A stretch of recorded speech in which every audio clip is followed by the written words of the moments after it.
Good morning, good evening, good afternoon. जो भी जब लेक्चर देख रहा है उसके according this is Ankita Arora back with GST. We have covered our first part for inspection, search and seizure, and in that we have covered up to what we have covered up to the power of officers during search. अब इसमें मैंने आपको first part में क्या कहा था कि मैं अब जो सेकंड पार्ट आपको इंस्पेक्शन, सर्च एंड सीजर का करवाने वाली हूँ वो एंटायरली नोट से होगा. तो यहाँ पे मैं आपको रीडिंग पार्ट नहीं करवा रही हूँ, मैं आपको पूरा एक्सप्लेन कर देती हूँ कि किस पेज पे किस सेक्शन में क्या लिखा है. So it will be really very easy for you to reconnect it. ठीक है, तो हम आते हैं सबसे पहले manner of release of confiscated goods and document. First part में हमने ये समझा था what is confiscated goods. First part में हमने क्या समझा था कि कॉन्फिस्केटेड गुड्स क्या होते हैं. तो now we are going to discuss what the manner. अब क्या देख रहे हैं हम उसका मैनर. ये आपको कुछ कुछ लिखा हुआ मिल रहा है. आई नो राइटिंग बहुत गंदी है क्योंकि ये मैंने बहुत स्पीड में लिखा था. तो देखो यहाँ पे क्या बोला है, लेट मी एक्सप्लेन यू. सबसे पहले तीन तरीके मतलब तीन वेज है जिसमें कॉन्फिस्केटेड गुड्स जो होंगे आपके वो रिलीज हो जाएंगे. सबसे पहला आता है प्रोविजनल रिलीज. सबसे पहला क्या है, the first is your provisional release. Provisional release से मतलब ये है कि आपको कुछ गुड्स या डॉक्यूमेंट का काम है, ओरिजिनल का ही काम है, कॉपी से फोटोकॉपी से काम नहीं चलेगा. एक एसएससी है, एसएससी को या तो उसके गुड्स ट्रेड करने के लिए चाहिए या फिर डॉक्यूमेंट से उसे उसका कुछ भी रियल जो है उनका क्या है डुप्लीकेट का काम नहीं चल सकता, या फिर वो चाहता है कि उसके जो गुड्स हैं या जो डॉक्यूमेंट्स हैं उन्हें फ्री कर दो, प्रोविजनली तो एटलीस्ट फ्री कर दो. तो वहाँ क्या होगा, फ्री कर देंगे लेकिन वो क्या मांगते हैं, दे वांट बॉन्ड और सिक्योरिटी. वो बोलते हैं कि ये जो डॉक्यूमेंट है इस डॉक्यूमेंट के अकॉर्डिंग हमने पूरा कैलकुलेशन किया और कैलकुलेशन करके हमें ये समझ में आता है कि आपको इतना टैक्स इंटरेस्ट पेनल्टी पे करना चाहिए. आइदर अंडर सेक्शन 73 भी हो सकता है और अंडर सेक्शन 74 भी हो सकता है. हमें लगता है आपने फ्रॉड वगैरह करके इतना टैक्स पे नहीं किया है, शॉर्ट पेमेंट ऑफ टैक्स है, नॉन पेमेंट ऑफ टैक्स है, या आईटीसी रॉन्गली अवेल्ड और यूटिलाइज है. एज द केस में भी जैसा भी केस है, लेकिन हमें लगता है ये गलतियां हुई हैं आपसे, हमें लगता है. अगर आपने इंटेंशनली ये किया तो 74 सेक्शन आता है डिमांड एंड रिकवरी का, और अगर आपके इंटेंशन क्लीन थे, ये नॉर्मल केस था, तो सेक्शन नंबर 73 आता है. तो यहाँ बोल रहे हैं कि हमने ये डॉक्यूमेंट्स को देखा और हमें ये समझ में आता है अनइंटेंशनली ही सही, कोई इंटेंशन आपका गलत नहीं था बट मिस्टेक हुई है तो आपको इतना टैक्स इंटरेस्ट पेनल्टी भरनी होगी. तो अब दो ऑप्शन है, या तो बॉन्ड और सिक्योरिटी लेंगे वो आपसे उन गुड्स को, डॉक्यूमेंट्स को रिलीज करने से पहले, या फिर वो क्या करेंगे, वो बोलेंगे और हियर इट इज रिटन और कि या तो आप टैक्स इंटरेस्ट पेनल्टी क्या कर दो, पे कर दोगे तो भी क्या हो जाएगा, प्रोविजनली रिलीज हो जाएंगे. तो यहाँ दो तरीके, या तो बॉन्ड सिक्योरिटी दे दो, बॉन्ड दे दो प्लस सिक्योरिटी दे दो जितनी उनको डीम फिट लगती है, उनको किनको, हमारे ऑफिसर्स को, प्रॉपर ऑफिसर को, या फिर आप क्या करें टैक्स इंटरेस्ट पेनल्टी का पेमेंट कर दे. तो ये तो फर्स्ट हो गया आपका क्या, प्रोविजनल रिलीज. ये क्या है, this is first is provisional release. फिर आता है actual return of good. Actual return of goods क्या कहता है, आपके गुड्स को क्या किया, यहाँ पे कन्फिस्केट कर लिया गया था. ये क्या हो गया, आपके गुड्स, यहाँ पे गुड्स का कॉन्फिस्केशन हो गया. गुड्स को कॉन्फिस्केट करने से 6 मंथ के अंदर आपको क्या करना होता है, आप मतलब मैं बोल रही हूँ प्रॉपर ऑफिसर, ठीक है. तो यहाँ हमारे गुड्स कॉन्फिस्केट हुए और कॉन्फिस्केशन के 6 मंथ के अंदर proper officer should issue on notice, उसे एक नोटिस देना होगा. तो notice to be issued in 6 month, या और अगर 6 मंथ के अंदर ये नोटिस बाय चांस इशू नहीं हुआ है तो goods are liable to be return, उन गुड्स को रिटर्न करना होगा. एक्सटेंशन ऑफ 6 मंथ मिल सकता है. अनदर एक्सटेंशन कितना मिल सकता है, यहाँ पे एक्सटेंशन मिल सकता है फिर से 6 मंथ का, but the case is there should be sufficient reason for saying. आप ये एक्सटेंशन क्यों कर रहे हैं, क्यों 6 मंथ में आपने नोटिस नहीं दिया, क्यों नहीं दे पाए, उसका एक अप्रोप्रिएट रीजन होगा, और वो रीजन अगर सही है तो extension of 6 month will be granted to you. You will be granted what? 6 month extension. तो यहाँ दिया है confiscation से 6 month के अंदर in general proper officer to issue a notice, but if it is not issued, extension 6 month का मिल सकता है, but appropriate reason is required for the same. तो ये हो गया सेकेंड वे.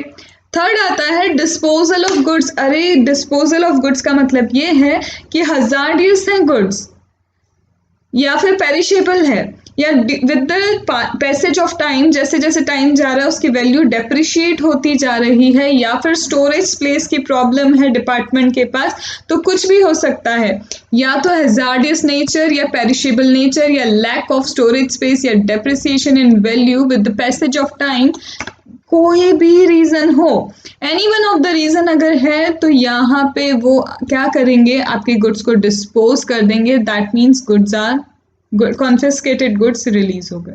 तो ये देखो यहाँ पे वही दिया है किस किस तरह से कॉन्फिस्केटेड गुड्स को रिलीज किया जा सकता है. तो प्रोविजनल बेसिस पे, दैट इज यहाँ लिखा है बॉन्ड या फिर क्या प्रिस्क्राइब्ड अमाउंट की सिक्योरिटी दे दीजिए साथ में, और payment of applicable tax, interest और पेनल्टी. सेकेंड है एक्चुअल रिटर्न हो जाएंगे कब, जब सीजर तो हुआ, गुड्स का सीजर हुआ. नोटिस कब इशू होना चाहिए था, 6 मंथ्स के अंदर, बट कोई नोटिस अगर 6 मंथ्स के अंदर इशू नहीं होता है तो goods are liable to be return. और एक्सटेंशन कितना मिल जाएगा, 6 मंथ्स का, और ये कौन एक्सटेंड करेगा, कमिश्नर. देन डिस्पोजल, अगर पेरिशेबल या हैजार्डियस नेचर है गुड्स का, या फिर डेप्रिसिएशन होता है गुड्स का with the passage of time, या फिर constraint of what, constraint of storage space, दिक्कत किसकी है, स्टोरेज स्पेस की दिक्कत आ रही है, या फिर कोई और रेलिवेंट कंसिडरेशन है, इसके अलावा कोई और रीजन है, तो गुड्स डिस्पोज ऑफ कर दिए जाएंगे प्रॉपर ऑफिसर के थ्रू, और एक इन्वेंट्री मेंटेन की जाएगी. ये डिस्पोज गुड्स जो है इनकी क्या मेंटेन होगी, एक इन्वेंट्री मेंटेन की जाएगी. ठीक है, तो this is the manner for the release of confiscated goods. इस तरह से कॉन्फिस्केटेड गुड्स क्या किए जाते हैं, रिलीज किए जाते हैं. फर्स्ट प्रोविजनल बेसिस पे, बॉन्ड होगा, सिक्योरिटी होगी, और या फिर क्या होगा, payment of tax, interest and penalty. Second 6 month के अंदर नोटिस इशू करो, नहीं इशू हुआ तो लाइबल फॉर क्या होंगे, रिलीज हो जाएंगे. Another extension of 6 month by the commissioner हो सकता है. थर्ड क्या है, थर्ड हैजार्डियस या पेरिशेबल नेचर है तो, या फिर स्टोरेज स्पेस की दिक्कत है, या फिर क्या है, depreciation in the value of the stock, जो भी है गुड्स है आपके पास with the passage of time है, या कोई और रेलिवेंट रीजन है, तो भी क्या हो सकता है, रिलीज हो सकता है. ये रीजंस है रिलीज करने के.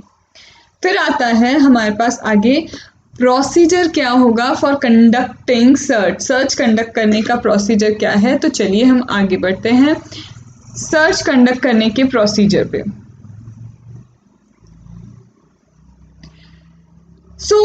सर्च कंडक्ट करने का जो प्रोसीजर है वो यहाँ पे दिया है पूरा, और ये मैं आपको एक इजी लैंग्वेज में थ्रू माय नोट्स आपको समझा रही हूँ. सबसे पहले सबसे फर्स्ट पॉइंट है नो सर्च विदाउट अ, देखो इसको अपन एक पिक्चराइजेशन के फॉर्म में करते हैं. सिंपल सी एक बात समझना, आपको इसको लर्न भी नहीं करना पड़ेगा, बस आप मेरी उस जो मैं पिक्चर बता रही हूँ उसको आप सिर्फ क्या करना, इमेजिन करना. ठीक है, देखो अब क्या होता है, ये मेरा क्या है, यहाँ पे प्रेमाइस है, ये क्या है मेरा यहाँ प्रेमाइस, ये हमारा कौन है, यहाँ पे हमारा प्रॉपर ऑफिसर है. ये कौन है हमारा यहाँ पे प्रॉपर ऑफिसर. प्रॉपर ऑफिसर हमारे प्रेमाइस में आ रहा है, प्रॉपर ऑफिसर हमारे प्रेमाइस में आ रहा है क्या करने, सामने वाला बंदा सर्च करने आ रहा है. हम क्या करने आ रहा है, सर्च करने आ रहा है. Whenever proper officer wants to enter my premise, मेरे premise में अगर उसको आना है और सर्च करना चाहता है, तो क्या ऐसे ही कोई भी पर्सन आके सर्च करने लग जाएगा, नहीं ना. सबसे पहले वहां पे यहाँ पे क्या खड़ा होगा, premise पे कोई मेरा पर्सन इंचार्ज होगा या ओनर होगा. इस premise के अंदर कोई क्या होगा, या तो पर्सन इंचार्ज होगा या ओनर होगा, होना ही चाहिए. ओनर या तो आपके प्रेमाइस में ओनर खुद बैठा होगा, या तो उसके अलावा उसने जिसको चार्ज दे के रखा है वो person in charge, that is यहाँ पे मैंने डिनोट किया है PIC से, पर्सन इन चार्ज बैठा होगा. जैसे ही प्रॉपर ऑफिसर आ गया हमारे प्रीमाइस पे, ये खड़े हो गए हमारे कौन, पर्सन इंचार्ज या ओनर, वो सबसे पहले आपसे क्या मांगेंगे? वो सबसे पहले बोलेगा कि आप कौन, पूछेगा कि सर आप कौन हैं। तो हमारा ये जो प्रॉपर ऑफिसर है, जैसे ही इनसे इतना गहरा सवाल पूछा गया कि आप कौन, तो ये क्या करेंगे, बिल्कुल दिल पे चोट लगी और ये क्या करेंगे, जल्दी से क्या निकालेंगे, अपना आईडी कार्ड। ये क्या निकालेंगे, अपना आईडी कार्ड निकालेंगे। तो सबसे पहले ये जो 3rd नंबर का पॉइंट है, ऑफिसर डिस्क्लोज करेंगे आईडी कार्ड किसको, person in charge of the premise. जरूरत है, जरूरी है। सबसे पहले उन्होंने ये बताया कि ये देखिए हम ये, ठीक है, तो उसने क्या किया, आपको आइडेंटिटी कार्ड अपना दिखा दिया। तो ये तो फर्स्ट बेसिक रिक्वायरमेंट हुई, ठीक है। अब क्या होगा, दूसरा वो पूछेगा आप यहाँ क्यों आए हैं, वाई यू आर हेयर, ठीक है। तो वो बोलेगा हमें सर्च करना है। क्या बोलेगा हमारा प्रॉपर ऑफिसर, हमें सर्च करना है। तो सामने वाला क्या ऐसे ही सर्च करने देगा? ऐसे तो कोई भी आ जाएगा, फेक आईडी लेके आ जाएगा और बोलेगा सर्च करना है, और सामने वाला सर्च करने देगा? नहीं। अब उसे क्या चाहिए, वो बोलेगा सर्च करना है। तो सर, जैसे अरेस्ट के लिए अरेस्ट वारंट मांगा जाता है हर सीरियल में कि विदाउट अरेस्ट वारंट आप इसे अरेस्ट नहीं कर सकते, आपने देखे होंगे। तो यहाँ पे भी क्या होगा, वो बोलेगा बिना सर्च वारंट के सर आप सर्च नहीं कर सकते।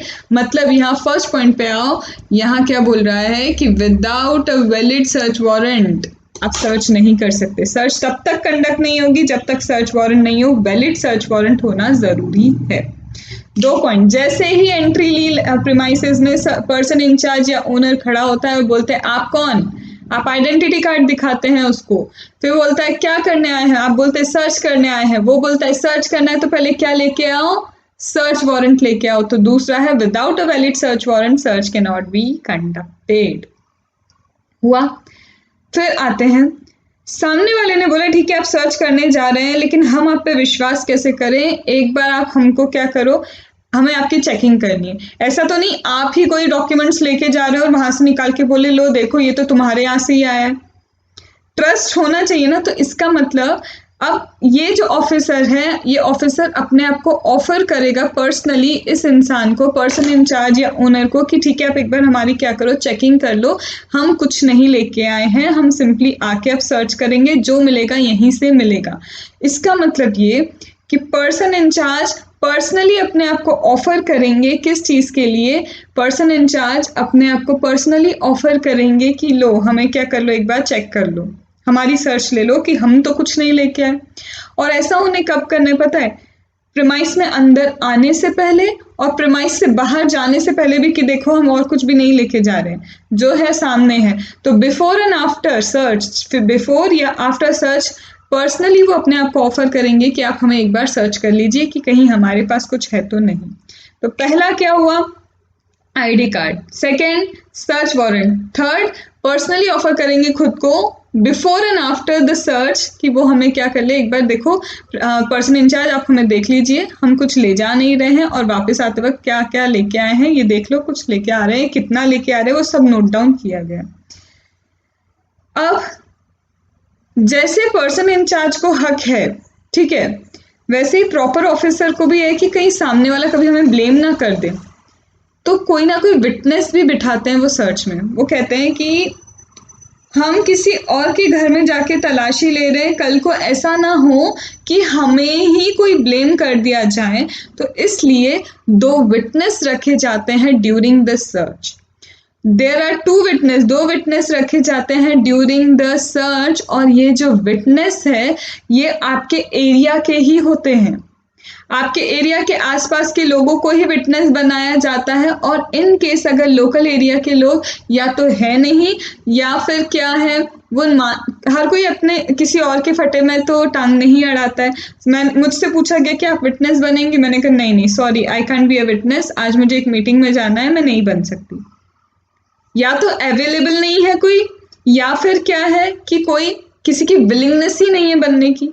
तो क्या होगा, जनरली विटनेस आपके लोकल एरिया का होता है, जनरली जो विटनेस है वो क्या होता है आपके लोकल एरिया का होता है, लेकिन अगर आपके लोकल एरिया का बंदा या तो अवेलेबल नहीं है, सपोज मेरी फैक्ट्री क्या है बहुत बाहर है, रिमोट एरिया में, तो आसपास कोई विटनेस अवेलेबल नहीं होगा, या फिर विलिंगनेस नहीं है किसी की, तो इस केस में फिर दूसरी लोकेलिटी के 2 लोगों को क्या किया जाएगा, विटनेस बना लिया जाएगा। ठीक है। अब जैसे ही प्रेमाइस में आप एंटर हो रहे हैं, आप अपने आप को पर्सनली पहले क्या करवा रहे, सर्च करा रहे, वैसे ही विटनेस भी क्या करेगा, अपने आप को सर्च कराएगा। क्यों? कल को ये ना बोल दिया जाए कि भाई विटनेस की तलाशी हमने नहीं ली थी, हमने उनकी चेकिंग नहीं की थी, क्या पता प्रॉपर ऑफिसर ने उसे ही क्या करा हो, कुछ दे दिया हो और उसने ही क्या कर लिया हो, मिलके कुछ काम कर लिया हो। तो इसीलिए विटनेस को भी before and after the search क्या करना होगा, अपने आप को प्रेजेंट करना होगा कि आप हमारी क्या ले सकते हैं, हमें चेक कर सकते हैं कि हम कुछ लेके आए तो नहीं हैं। तो देखो, सबसे पहला हमने पॉइंट देखा क्या कि आईडी कार्ड प्रॉपर ऑफिसर को देना होगा। फर्स्ट पॉइंट ये था यस बिल्कुल था, जस्ट सेकेंड था सर्च वारंट होना चाहिए, यस बिल्कुल होना चाहिए सर्च वारंट। फिर क्या था कि बिफोर या आफ्टर सर्च ऑफिसर और जो विटनेस है वो अपने आप को क्या करेंगे, पर्सनल सर्च के लिए ऑफर करेंगे, ये भी देखा हमने। अब क्या हुआ, सर्च वगैरह सब चेकिंग वेकिंग किसकी हो गई, प्रॉपर ऑफिसर और विटनेस की चेकिंग हो गई। अब सबसे पहले क्या करवाओगे आप, पर्सन इंचार्ज जो है, पर्सन इंचार्ज से साइन करवाओगे किसके ऊपर, सर्च वारंट के ऊपर। तो लिखा है signature of person in-charge on search warrant and that two witness. ठीक है। अब सर्च वारंट जो है, सर्च वारंट पे अब पर्सनल इंचार्ज की कि आपके रहते हुए सर्च हुई है, इसको साइन कीजिए, सर्च वारंट पे साइन कीजिए। और जो 2 विटनेस हैं उन्हें भी बताओ कि सर्च क्यों की जा रही है, पर्पस ऑफ सर्च क्या है, what is the purpose of search, purpose of search उन्हें बताओ और उनसे भी क्या करो, सर्च वारंट पे साइन लो कि हाँ 2 विटनेस थे और पर्सन इंचार्ज भी था तब सर्च हुई है। ओनर या पर्सन इंचार्ज कोई भी हो सकता है, तो उन दोनों की साइन किस पे जरूरी है, सर्च वारंट पे जरूरी है। लॉजिकली आपको समझ में आ रहा है, प्रूफ इकट्ठा हो रहा है ना कि भैया पर्सन इंचार्ज था, विटनेस था, तभी क्या हुई, सर्च कंडक्ट हुई है। ठीक है। फिर इसके बाद क्या होगा, जब सपोज सर्च करते करते ऐसा लगा कि हमें इसके घर पे जाके भी सर्च करनी होगी, हमें क्या करना होगा, उसके प्लेस ऑफ रेसिडेंस पे भी क्या करना है, सर्च करना है। ये लगता है हमें, मतलब किसको, प्रॉपर ऑफिसर को लगता है कि उसके रेसिडेंस पे भी क्या करना है, सर्च करना है। तो रेसिडेंस पे जब भी सर्च होगा तो एक लेडी पुलिस होना बहुत ज़रूरी है। बट ऑब्वियस आप रीज़न समझ पा रहे हैं एक लेडी पुलिस के होने का, क्योंकि रेसिडेंस पे जा रहे हैं आप, तो रेसिडेंस के लिए जाने में लेडी पुलिस का होना इसलिए ज़रूरी है। कई बार आपको जो लेडीज़ हैं उनको भी चेक करना होता है, या फिर उनके घर पे आप डायरेक्टली किसी के घर पे जा रहे हो तो at least 1 lady police is required. ID दो, सर्च वारंट चाहिए, बिफोर आफ्टर अपने आप को क्या करवाओ, चेक करवाओ, विटनेस को भी चेक करवाना है। लोकल एरिया का विटनेस नहीं है तो कहाँ का देखेंगे हम, लोकल एरिया का अगर विटनेस नहीं है तो दूसरा देखेंगे। फिर उसके बाद क्या है, हम किससे साइन कराएंगे सर्च वारंट पे, पर्सन इंचार्ज से भी करवाएंगे और दोनों विटनेस से भी कराएंगे, जिन्हें हमने पर्पस भी बता रखा है कि सर्च का पर्पस क्या है। आगे आते हैं, सर्च जब हो रही है तो सर्च की जो प्रोसीडिंग चल रही होंगी उसका एक पंचनामा बनेगा कि हमने क्या क्या सर्च किया, क्या क्या मिला, हमने क्या क्वेश्चन रेज किए, मतलब एक एक चीज का क्या करना होगा, एक एक चीज का पंचनामा बनाना होगा। तो panchnama for search proceeding to be prepared. फिर कौन कौन से डॉक्यूमेंट और गुड्स हैं जो आपने सीज या डिटेन किए हैं, वो उसका क्या होगा, पंचनामा। इस पंचनामा को वो ऑफिसर साइन करेगा जो सर्च कर रहा है, 2 विटनेस साइन करेंगे और पर्सन इंचार्ज भी क्या करेगा, साइन करेगा, जिसके सामने सर्च कंडक्ट की जा रही है। पंचनामा फिर से क्यों साइन करवाया कि हमने क्या सर्च किया, क्या गुड्स लिए, क्या डॉक्यूमेंट को कॉन्फिस्केट किया। भैया पर्सन इंचार्ज तुम सामने थे, साइन करो कि इतनी ही चीज़ें हम लेके जा रहे हैं। आप दोनों विटनेस से आप साइन कीजिए कि हमने इतनी ही चीज़ें चेक की हैं और इतनी ही चीज़ें लेके जा रहे हैं, क्योंकि कल को प्रॉपर ऑफिसर पे कोई ब्लेम ना आए कि नहीं इन्होंने तो ये चीज़ भी चेक की थी। इसलिए विटनेस, पर्सन इंचार्ज और खुद ऑफिसर सब मिलके यहाँ पे साइन कर रहे हैं कि प्रोसीडिंग्स क्या चली थी, कौन से गुड्स कॉन्फिस्केट हुए हैं और कौन से डॉक्यूमेंट्स भी कॉन्फिस्केट हुए हैं। Getting the point? ठीक है, तो ये हमने क्या किया, पंचनामा साइन करवा लिया। अब सर्च हो गई, ये जो हमारा प्रॉपर ऑफिसर है इस प्रीमाइस में घुसा था, अब ये प्रॉपर ऑफिसर प्रीमाइस से निकल गया और कहाँ चल दिए, ये चले गए डिपार्टमेंट। ये कहाँ चल दिए, डिपार्टमेंट गए। डिपार्टमेंट पे जाते से ही वो जो सर्च वारंट उनके पास होगा, अब वो कहाँ देंगे, वो सर्च वारंट उस अथॉरिटी को देंगे जिन्होंने सर्च करने को कहा था।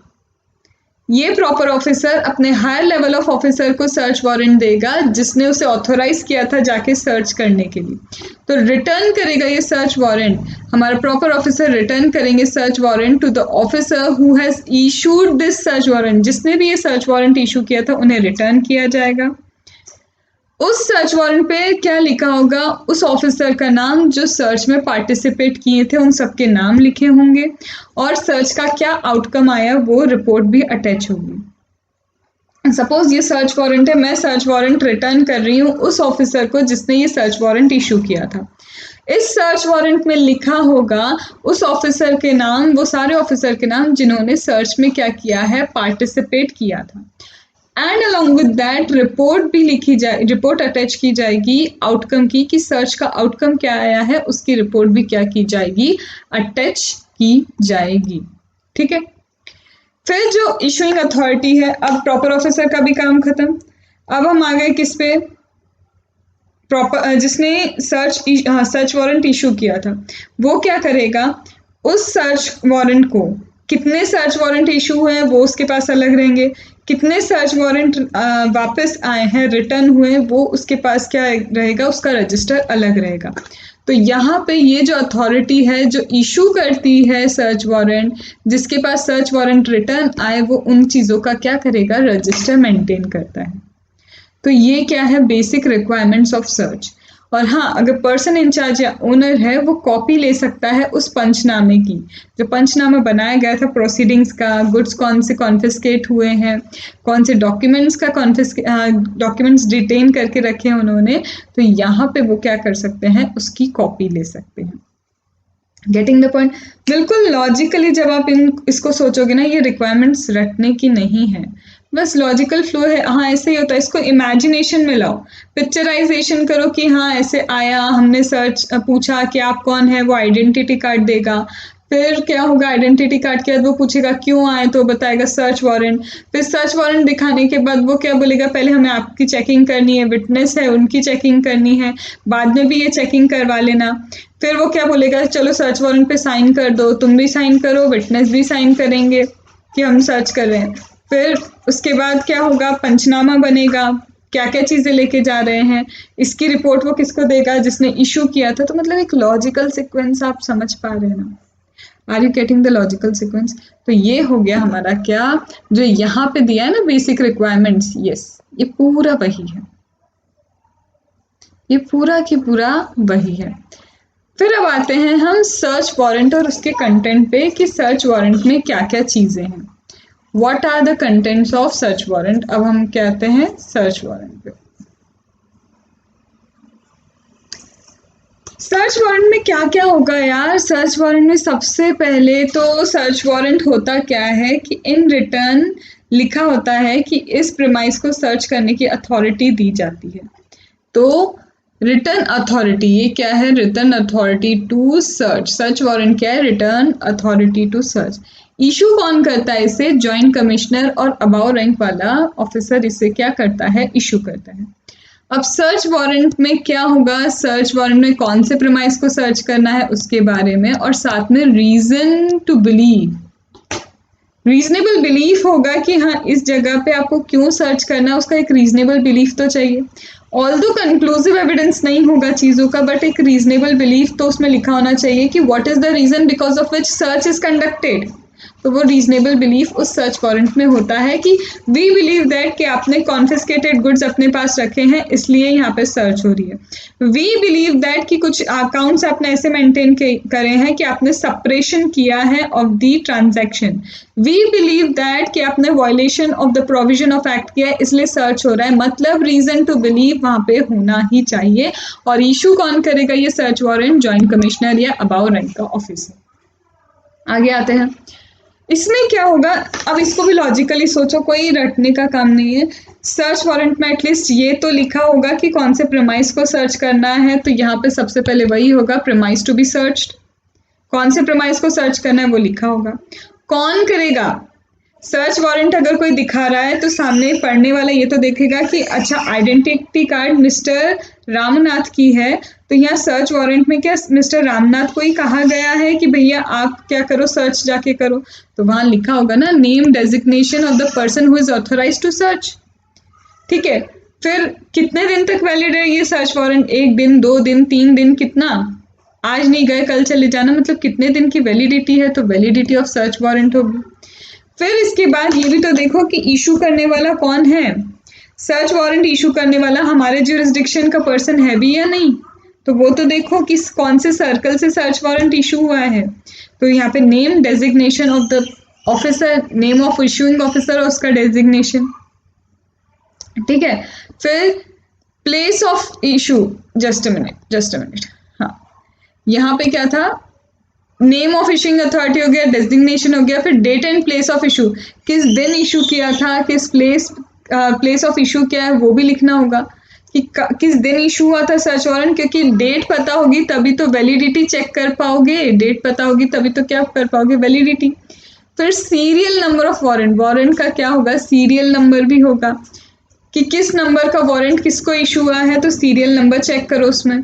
और वॉयलेशन क्या है, वॉयलेशन अंडर द एक्ट क्या है वो भी उसमें लिखा होगा सर्च वारंट ने कि आपने क्या गलती की है। यहाँ लिखा है ना रीजनेबल बिलीफ, तो वो रीजनेबल बिलीफ क्या है, वॉयलेशन अंडर दिस एक्ट, तो वो वॉयलेशन अंडर दिस एक्ट भी लिखा होगा। तो लॉजिकली सोचो, सर्च वारंट इशू हो रहा है, हाँ हो रहा है, कौन से प्रीमाइस सर्च करना है लिखा होगा, किसको सर्च करना है लिखा होगा, किसने ऑथराइज किया सर्च करने के लिए लिखा होगा, डेट क्या है इशू का, प्लेस ऑफ इशू क्या है, वैलिडिटी क्या है, और वॉयलेशन अंडर द एक्ट क्या है, और उस सर्च वारंट का एक सीरियल नंबर होगा।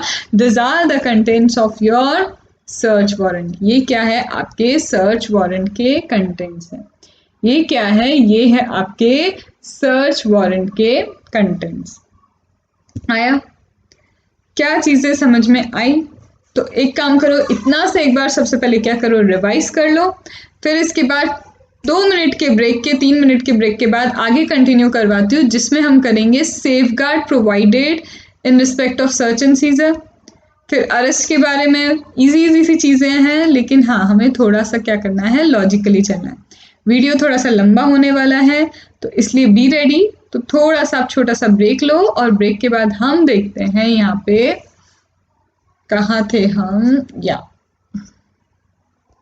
Safeguard that is provided in respect of search और सीजर। सर्च सीजर के रिस्पेक्ट में सेफगार्ड्स क्या है वो देखेंगे। ठीक है, चलो ब्रेक लो, मैं तब तक पानी पीती हूँ।